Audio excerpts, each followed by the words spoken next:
Ang mabuting balita ng Panginoon ayon kay San Marcos. Muling pumunta si Jesus sa baybayin ng lawa ng Galilea. Sinundan siya roon ng napakaraming tao at sila'y kanyang tinuruan. Habang naglalakad si Jesus, ay nakita niyang nakaupo sa tanggapan ng buwis si Levi na anak ni Alfeo. Sinabi sa kanya ni Jesus, "Sumunod ka sa akin." Tumayo naman si Levi at sumunod nga sa kanya.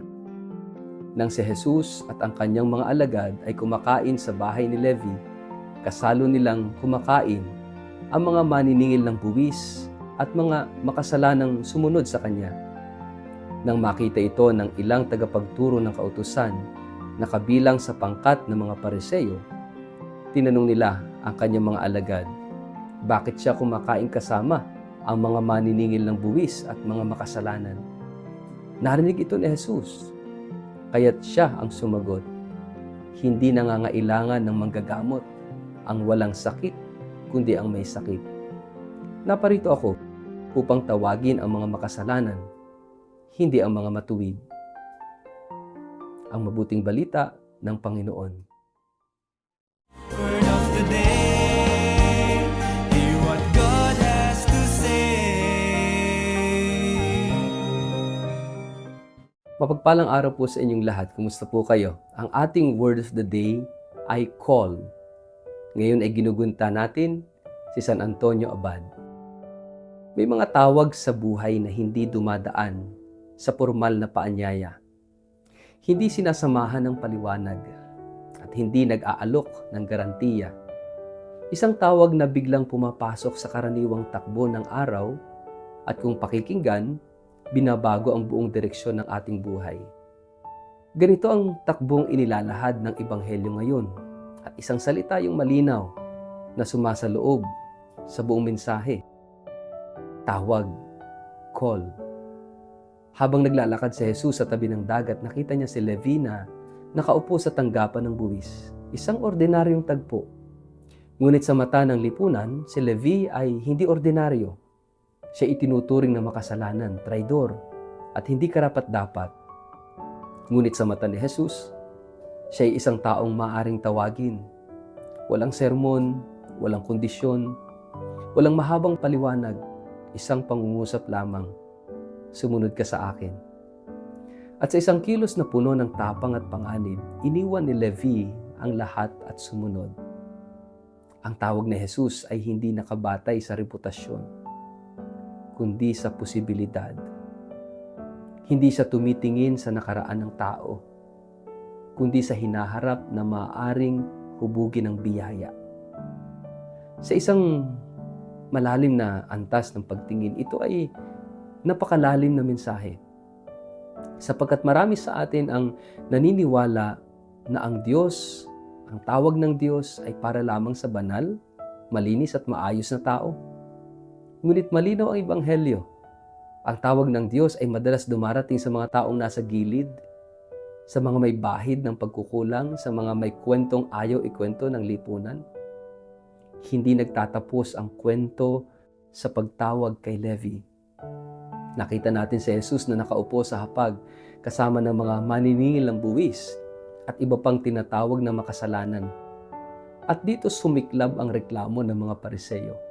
Bakit siya nakikisalo sa mga makasalanan? Sa tanong na ito, lumalantad ang dalawang magkaibang pananaw tungkol sa Diyos.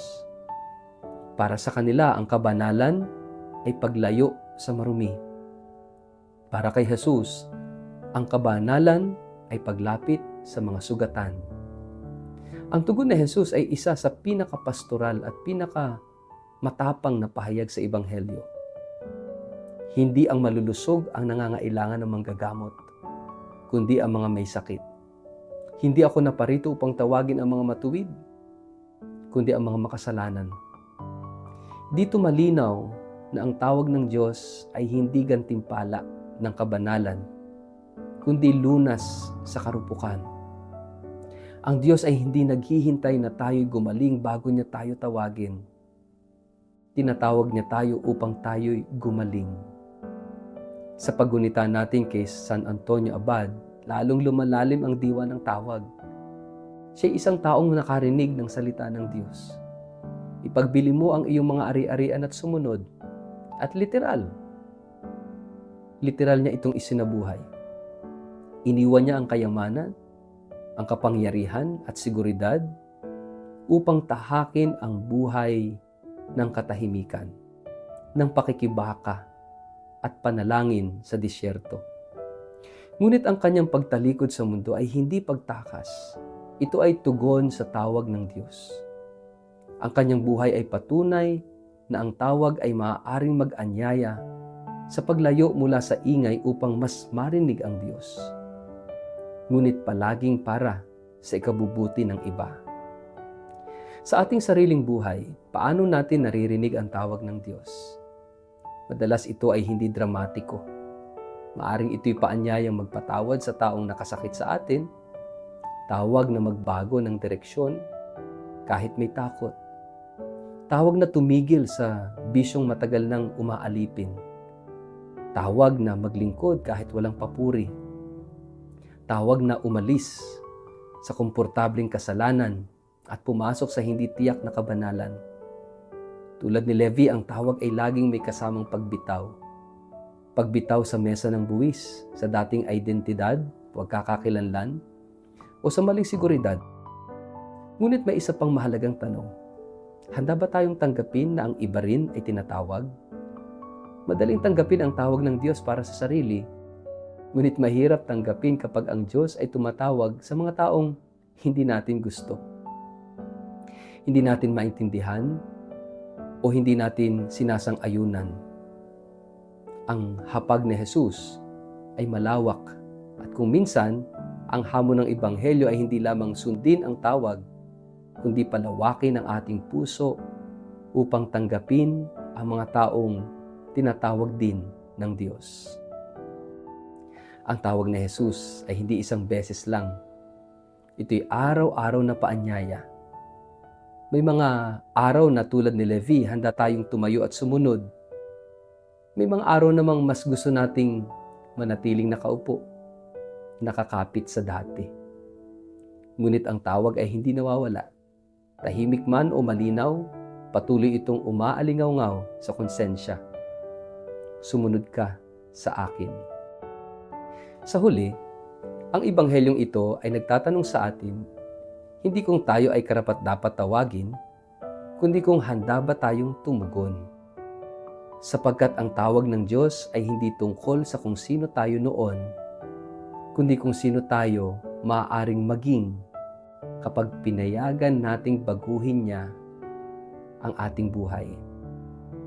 Mga kapatid, tanungin ang sarili, saan tayo inaanyayahan ng Diyos na tumugon sa kanyang tawag ngayon? At ano ang kailangan nating bitawan upang tunay na makasunod sa Kanya? Sa ngalan ng Ama at ng Anak at ng Espiritu Santo. Amen. Panginoong Jesus, Ikaw ang patuloy na tumatawag sa gitna ng aming karaniwang araw. Bigyan mo kami ng pusong handang makinig at lakas ng loob na tumugon. Tulad ni Levi at ni San Antonio Abad, turuan mo kaming iwan ang humahadlang sa aming pagsunod at sundan ka ng may tiwala at pag-ibig. Amen. Pagpalain po kayo at ingatan ng makapangyarihang Diyos, Ama at Anak at Espiritu Santo. Amen. Nais ko pong batiin ng congratulations ang aming bishop, bagong bishop, si Bishop Samuel Agcaracar, SVD, na ngayon ang kanyang araw ng ordinasyon. Congratulations po, Bishop Sam.